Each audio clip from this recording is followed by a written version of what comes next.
अस्सलाम वालेकुम स्टूडेंट्स। बिस्मिल्लाहिर्रहमानिर्रहीम। हम अपने चैनल मैथ्स सिटी सौद में आपको खुशामदीद कहते हैं। तो आज हमने 9th क्लास इसकी एक्सरसाइज नंबर 1.1 स्टार्ट करनी है। तो पहले रिक्वेस्ट आपसे ये है कि जो नए व्यूअर्स आए हैं, नए स्टूडेंट्स हमारे इस वीडियो को देख रहे हैं, वो हमारे चैनल को सब्सक्राइब करें ताकि हर आने वाली वीडियो आप तक पहुँचती रहे। और अपने दोस्तों को बताएं कि डेली बेसिस पे हमारे जो लेक्चर हैं वो यूट्यूब पे अपलोड होंगे। पहले हमने काम स्टार्ट किया था कि हम जो है वो लाइव स्ट्रीमिंग करेंगे, लेकिन लाइव स्ट्रीमिंग के लिए कोई स्टूडेंट ने ये कहा कि उनके पास जो है वो स्पेसिफिक टाइम में क्लास लेनी मुश्किल है। तो इसलिए हमने एक पूरा प्रोग्राम बनाया है कि हम वीडियो का टाइम वही रख देते हैं, वीडियो में आपको अपलोड कर दिया करूँगा। अपलोड करने का फ़ायदा ये है कि बाज़ बार जब हम लाइव स्ट्रीमिंग करते हैं तो उसमें अगर आपके पास सिग्नल वीक होंगे तो उसमें वो वीडियो सही तरह आपको समझ नहीं आती। तो इसलिए अपलोड हो गया, अब वीडियो हम अपलोड कर दिया करेंगे। तो ठीक है, आज हम स्टार्ट करते हैं 1.1। तो पहले हम उससे रिलेटेड जो है वो डेफिनेशन देखेंगे। तो मैंने आपको ये भी बताया था कि मैं आपको पेपर स्कीम के मुताबिक जो भी हम चैप्टर स्टार्ट करेंगे उसमें डिस्कस कर लिया करेंगे कि उस हमारी एक्सरसाइज में से कितने नंबर का जो पेपर है वो बनेगा। तो देखते हैं हम कि ये जो हमारा चैप्टर नंबर 1 है इसमें कितने नंबर का पेपर आएगा। ठीक है जी, देखिए चैप्टर नंबर 1, इसमें से 1 MCQ आएगा, 2 शॉर्ट क्वेश्चन और 1 लॉन्ग क्वेश्चन आएगा और वो बनता है 1.6 से। ठीक है, ये इस बार की जो पेपर स्कीम है उसके मुताबिक 1.6, लेकिन हमने जो भी लॉन्ग क्वेश्चन जो जिस एक्सरसाइज में आ रहे हैं वो अच्छी तरह करने हैं। लेकिन पेपर स्कीम के मुताबिक जो इस बार 2022 की आई है उसके मुताबिक लॉन्ग क्वेश्चन के जो ज़्यादा चांसेस हैं 1.6 हैं और वो एक बार बनता है और एक बार 4 नंबर का आता है। तो इसमें से टोटल 4 नंबर ये बनेंगे, 2 4 नंबर इसके बनेंगे 8 नंबर और 1 नंबर MCQ का। तो टोटल आपके 9 नंबर का पेपर चैप्टर नंबर 1 में से बनेगा। और टोटल जो पेपर आपके पास आता है वो 75 नंबर का आता है, जिसमें 60 नंबर शॉर्ट और लॉन्ग क्वेश्चन के और 15 नंबर के आपके MCQ होते हैं। और ये जो 60 नंबर हैं इनको भी अगर हम डिवाइड करें तो लॉन्ग क्वेश्चन जो बनते हैं वो बनते हैं 24 नंबर के और शॉर्ट क्वेश्चन बनते हैं 36। तो ये बन जाते हैं आपके 60 नंबर्स। ठीक है, तो अब हम स्टार्ट करते हैं डेफिनेशंस जो हमने यूज करनी है 1.1 में।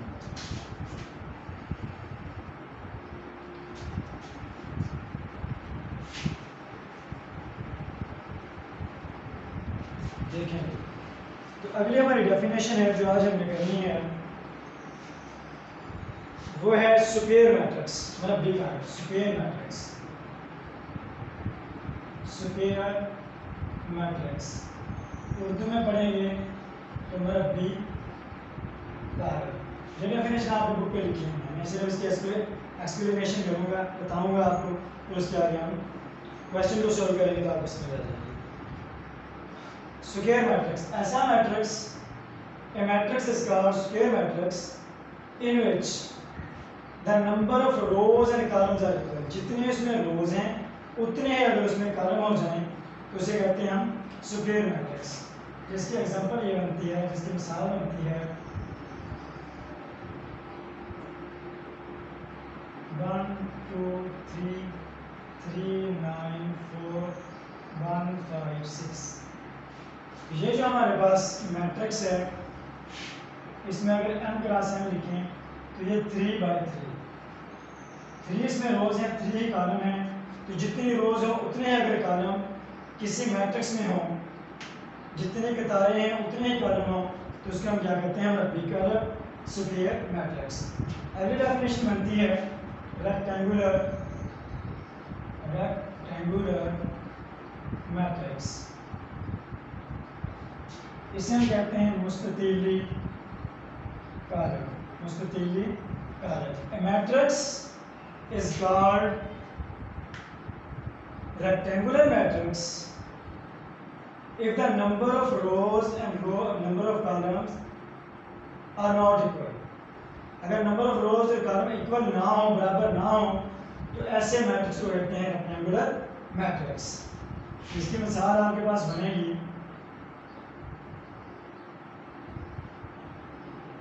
1 2 3 1 5 6।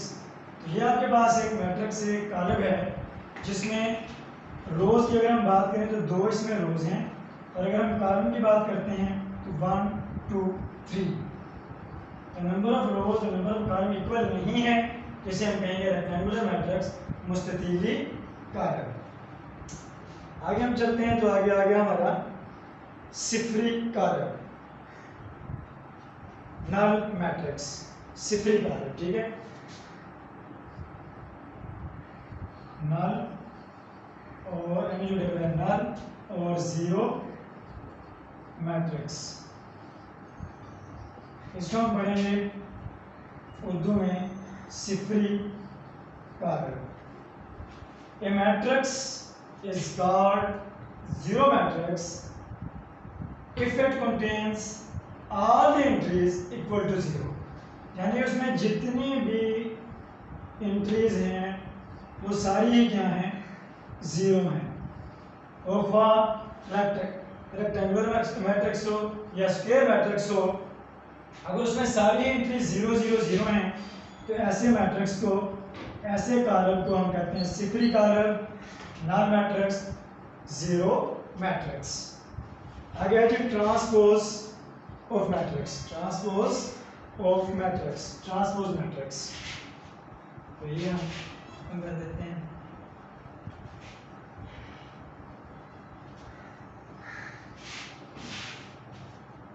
ट्रांसपोज मैट्रिक्स,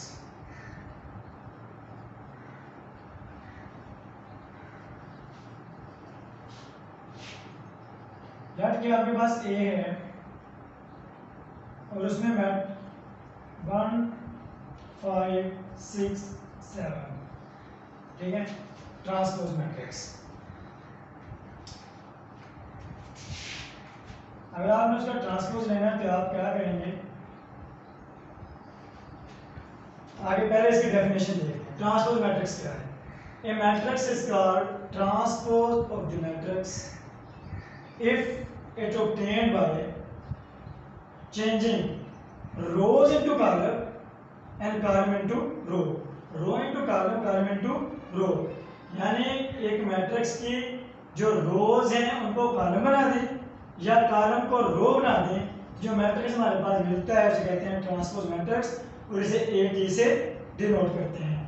जिस तरह ये है तो पहले आप 1 5 6 7 लिखेंगे, यहाँ लिखा ट्रांसपोज। अभी मैंने ट्रांसपोज अप्लाई नहीं किया तो ये ठीक है। जब आप इस पर ट्रांसपोज अप्लाई करेंगे तो ये पहली रो है, ये कॉलम बन जाएगा, ये दूसरी रो है, दूसरा कॉलम बन जाएगा। तो रोज को कॉलम में, कॉलम को रो में चेंज करने से जो मैट्रिक्स आपके पास मिलता है, जो कॉलम आपको मिलता है, उसे कहते हैं ट्रांसपोज ऑफ। इसे उर्दू में कहें तो उर्दू में भी इसे ट्रांसपोज कहते हैं, ट्रांसपोज कॉलम, कॉलम का ट्रांसपोज या ट्रांसपोज कॉलम। कैसे मिलता है? रोज को कॉलम, कॉलम को रो चेंज करने से। आगे है जी मनफी column, negative matrix, negative matrix.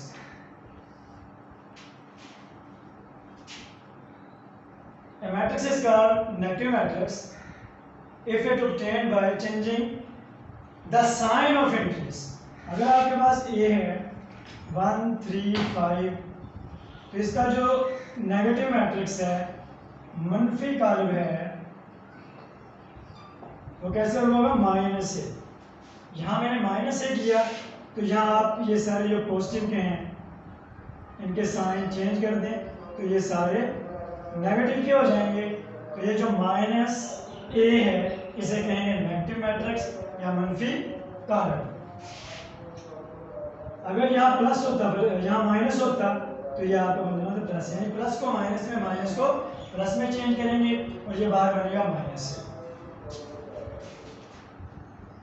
आगे हम डेफिनेशन देखते हैं। आगे डेफिनेशन है इसकी सिमेट्रिक मैट्रिक्स, सिमेट्रिक मैट्रिक्स।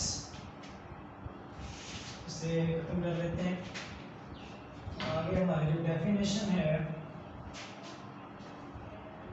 वो है सिमेट्रिक मैट्रिक्स।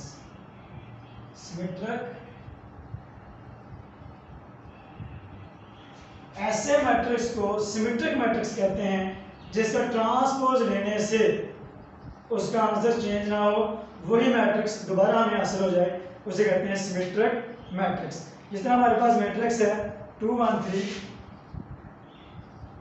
2 1 3 2 -1 4 2 -1 4 3 4 0 3 4 0 तो आप लेंगे इसका ट्रांसपोज 2 1 3 2 -1 4 ये लिखेंगे दोबारा 3 4 0 ये लिखा ट्रांसपोज। लिखने का ये सही तरीका है कि मैंने ट्रांसपोज अप्लाई किया, अप्लाई करने के बाद अभी यानी टी लिखा है, जब अप्लाई करेंगे अभी टी लिखा है अप्लाई नहीं किया, जब अप्लाई करेंगे तो चेंज हो जाएंगे। ये क्या है पहली रो, ठीक है, ये क्या बन जाएगा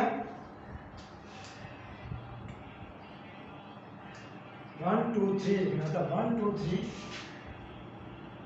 देखिए पहले ये एग्जांपल देख लेते हैं। देखिए 2 1 3 2 1 3 2 -1 4 यानी पहली रो थी 2 1 3 ये लिखा, अब 2 -1 4 ये दूसरा लिख लिया, फिर 3 4 और ये क्या बन गया 0। अब गौर करें ज़रा 2 1 3 तो ये 2 2 3। इसका मतलब है कि ये जो मैट्रिक्स हमारे पास बना है इसमें क्या है A does not is equal to AT, तो ये ट्रांसपोज मैट्रिक्स नहीं है। तो ये इसकी क्या है ऐसे एग्जांपल है जिसमें ये हमारा जो मैट्रिक्स है इसका ट्रांसपोज लेने से वही नहीं मिला, तो इसका मतलब है कि ये सिमेट्रिक मैट्रिक्स नहीं है। अब हम एग्जांपल एक देखते हैं कि जिसमें हमारा जो मैट्रिक्स है वो क्या होगा सिमेट्रिक मैट्रिक्स है। सिमेट्रिक में दोनों के आंसर जो हैं वो सेम आते हैं 1 2 3 1 2 3 2 -1 4 2 -1 4 3 4 0 3 4। अब ये दोबारा ये लिखेंगे 1 2 3 2 -1 4 3 4 0। अब इसे अप्लाई करें, जब हमने अप्लाई किया पहली रो 1 2 3 1 2 3, दूसरी रो 2 -1 4 इसे कॉलम बना दिया, तीसरी रो 3 4 0। तो आपने देखा कि जब ये आपका मैट्रिक्स था इसका ट्रांसपोज लिया, ट्रांसपोज से जो रो थी उनको कॉलम बना दिया, लेकिन उसका आंसर चेंज नहीं हुआ, ए ट्रांसपोज इक्वल आ गया ए के। तो जो इस तरह का आपका मैट्रिक्स होता है उसे हम कहते हैं transpose symmetric matrix. Symmetric matrix symmetric को जो इधर लिखा है उर्दू में भी सिमेट्रिक ही बोलते हैं, सिमेट्रिक आगे कहेंगे, ठीक है। तो आज इसी के रिलेटेड 1.1 के क्वेश्चन हम सॉल्व कर रहे हैं, ठीक है। तो देखिए ये 1.1 एक्सरसाइज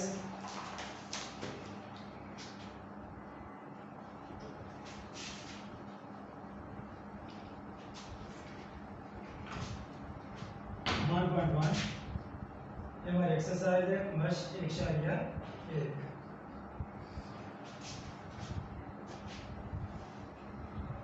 चलिए इसका क्वेश्चन नंबर 1 है वो लिख लेते हैं। A is equal to 2 3 -5 6, B is equal to 2 0 3 5, H is equal to 2 3 4 1 0 6। आगे एक और लिख लेते हैं D is equal to 4 0 6। 1.1 है और उसमें हमने बताना है order of matrix, order of matrix. इसमें हमारा जो टॉपिक है वो है order of matrix. Question number 1, order of matrix को उर्दू में लिखेंगे वो लिखेंगे कारब का मर्तबा, कारब का मर्तबा, ऑर्डर ऑफ मैट्रिक्स। तो ऑर्डर के लिए क्या करते हैं, अगर आपने ऑर्डर फाइंड करना है तो ऑर्डर होता है m क्रॉस n। तो ये आपका A है, तो पहले आपने इसकी रोज देखनी है, फर्स्ट सेकंड, 2 रोज हैं, कॉलम भी 2 हैं, तो इसका जो मर्तबा बन गया, ऑर्डर बन गया, order of matrix A, order of matrix A या कॉलम A का मर्तबा क्या बना, 2 क्रॉस 2। पहले आपने रोज लिखनी है फिर कॉलम लिखनी है। इसका भी इसी तरह, इसका ऑर्डर बनेगा m क्रॉस n। m में पहले कितने होते हैं, रोज, हॉरिजॉन्टल अरेंजमेंट, ठीक है, उफ़क़ी जो अरेंजमेंट है, तरतीब है, तो ये बनेगा 2, और जो ऊपर से नीचे है वर्टिकली या मुद्दन, ये भी 2 ही लाइनें हैं, तो ये जो वर्टिकल लाइनें हैं, मुद्दी लाइनें, उन्हें कहते हैं कॉलम। तो 2 ही कॉलम है और इसमें 2 ही कतारें हैं, तो 2/2। आगे h का देखेंगे, order of h, order of matrix H, तो m क्रॉस n। m कितना है, पहले आपने हमेशा कतारें लिखनी है, रोज लिखनी है पहले, 1 2, तो ये ऊपर से नीचे 1 2 3, तो 2/3। इसका देख लेते हैं, m cross n, m number of rows, first row, second row, third row, बेशक उसमें एक ही एलिमेंट हो लेकिन वह पूरी एक रो को रिप्रेजेंट कर रहा है, तो इसमें बनेगी 3। और ऊपर से नीचे जो अरेंजमेंट है वो सिर्फ एक ही लाइन है, तो ऊपर से नीचे जो लाइन है, जो वर्टिकल लाइन है, मुद्दल लाइन है, उसे कहते हैं कॉलम, और वो एक कॉलम है, तो 3/1। तो ये इजी क्वेश्चन है, पहले नंबर ऑफ रोज फिर नंबर ऑफ कॉलम, पहले कतारें फिर कॉलम, m क्रॉस n से लिखते हैं, तो ये होता है ऑर्डर। ऑर्डर फाइंड आप इस तरह करते हैं, ठीक है।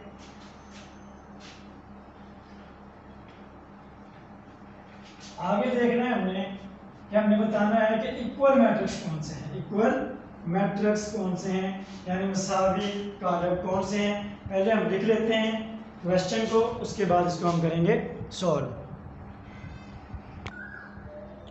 ठीक है स्टूडेंट्स। तो क्वेश्चन मैंने लिख लिया है, अभी क्वेश्चन को करते हैं सॉल्व। हमने बताना है इक्वल मैट्रिक्स मसावी कॉलम। तो पिछली वीडियो जो अगर आपने देखी है, पहली वीडियो मेरी, तो उसमें मैंने आपको बताया था कि 2 मैट्रिक्स इक्वल होते हैं अगर में 2 प्रॉपर्टीज हों। पहली प्रॉपर्टी क्या है कि दोनों का ऑर्डर सेम होना चाहिए, order of A is equal to order of B, order of A order of B के इक्वल हो, और दूसरा उनकी कोरस्पॉन्डिंग जो एंट्रीज हैं वो इक्वल हो।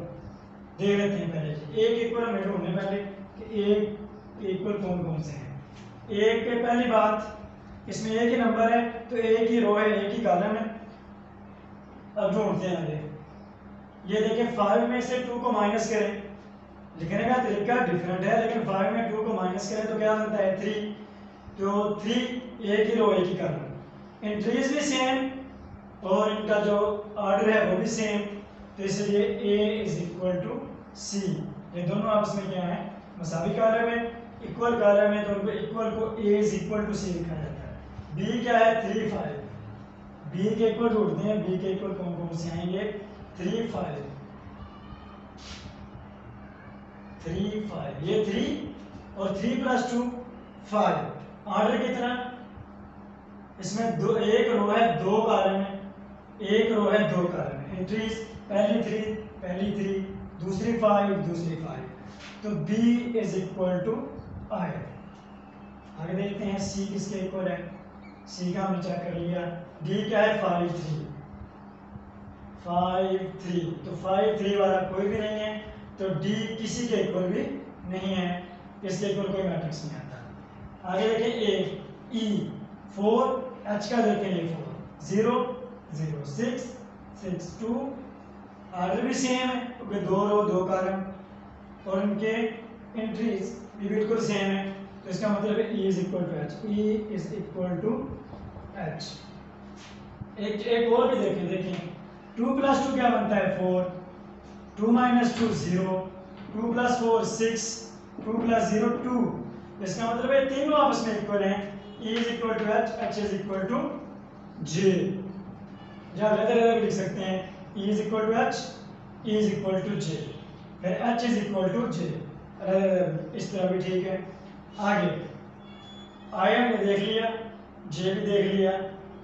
एक चीज रह गई, एफ देखें, 2 6, 3 में से 1 को माइनस करें 2, 3 में 3 को ऐड किया 6, तो पहली एंट्री 2, दूसरी एंट्री 6, ऑर्डर भी सेम और कोरस्पॉन्डिंग एंट्रीज भी इक्वल है। तो इसका मतलब है F is equal to G। आज हम करेंगे यहाँ तक कि कुछ हमने डेफिनेशन देखी और 1.1 एक्सरसाइज इसका क्वेश्चन नंबर 3 रह गया है। तो इंशाल्लाह अगली वीडियो में और कुछ जो डेफिनेशन 1.2 की रह गई हैं वो करेंगे, साथ 1.2 हम स्टार्ट भी इंशाल्लाह करेंगे। अगर आपको वीडियो पसंद आई तो इसे लाइक करें, हमारे चैनल को सब्सक्राइब करें और अपने दोस्तों को भी बताएं, और इस वीडियो को फेसबुक और बाकी जो टिकटॉक वगैरह है अपने दोस्तों को शेयर करें, जिससे हमारी हौसला अफजाई होगी। और अगर किस चीज़ की समझ में आए तो आप कमेंट कर सकते हैं, अगली वीडियो में हम उसका सोल्यूशन आपको जरूर देंगे इंशाल्लाह। अब हम आपसे इजाज़त चाहते हैं, हमारे चैनल को सब्सक्राइब करें। अल्लाह हाफिज़।